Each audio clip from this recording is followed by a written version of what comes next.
baseball is a lot of feel. You got to kind of feel it out there. And if you ever start trying to, feel like you have to guide something in there, scrap it, because that's not going to be successful. Some of you guys, I could tell, every now and then you tried to guide it in there, or we're trying to just get it over the top.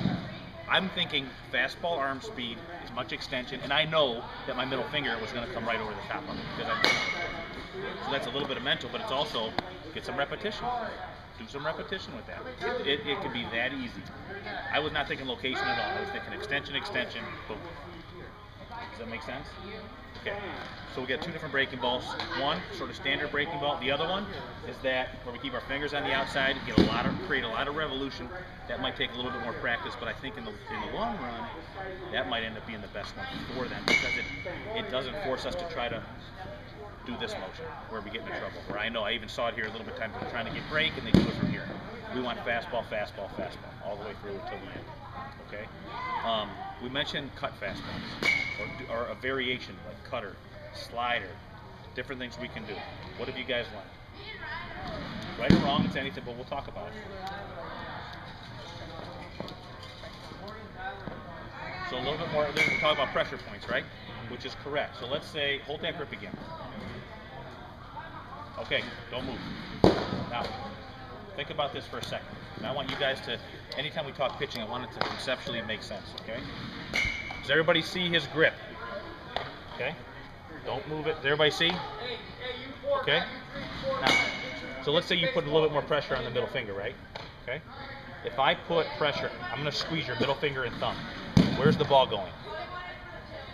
I'm squeezing it, right? Why isn't it going anywhere? Right, we have equidistant pressure. Very good. That makes sense. Okay? We have equal pressure, and we're going straight through the ball. For that to work, where would our thumb have to be? Underneath it. Where did my ball go? Did I lose it? It's in your pocket. Oh, what do you know? So we cannot. So if we're throwing a regular fastball, our thumb's underneath our pointer fingers, right? Does that make sense? So we can get the most out of it. Okay? You could, if I'm going to do that, think about this. If I slide up a little bit, okay, move my finger over and put a little bit, obviously, more pressure on my middle finger and get on a seam so I can feel that seam. If I keep my middle finger in the middle of the ball and I move my other fingers over and put pressure, now squeeze my middle finger and thumb like I did to you. Which way is the ball going? I can feel it. It's getting ready to, right, it's getting ready to squeeze out this way. So if I put pressure on one side of the ball more than the other, it's going to move.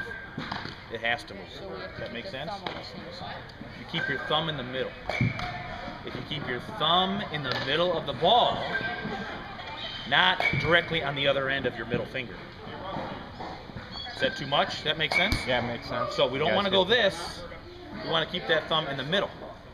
When I keep that thumb in the middle and I go straight through it, there's no other way this ball can go. If I do this, it's got to go this way. 100%. Can I throw a couple into you? Yeah. We'll move the screen.